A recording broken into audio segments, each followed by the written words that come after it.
Rossi takut depresi jika pensiun dari MotoGP. Pebalap Movistar Yamaha, Valentino Rossi, mengaku belum tahu apa yang akan dilakukan jika nantinya pensiun dari ajang MotoGP. The Doctor mengaku khawatir bakal depresi. Rossi memang masih terikat kontrak dengan Yamaha hingga akhir musim 2018.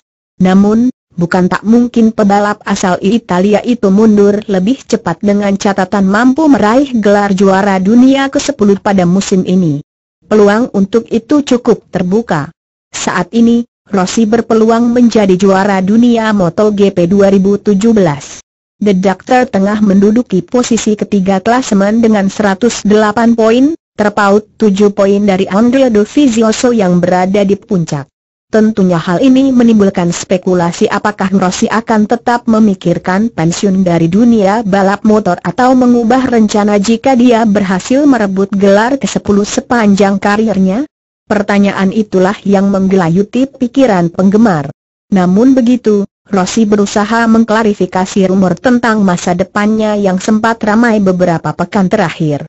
Saya juga tidak tahu apa yang akan saya lakukan selanjutnya. Saya berharap tidak mengalami depresi, katanya seperti dikutip dari Mundo Deportivo. Ketika saya meninggalkan dunia balap motor, maka saya akan kehilangan sesuatu yang sangat penting, tak tergantikan bagi saya. Tapi mudah-mudahan saya mampu merespons dengan baik.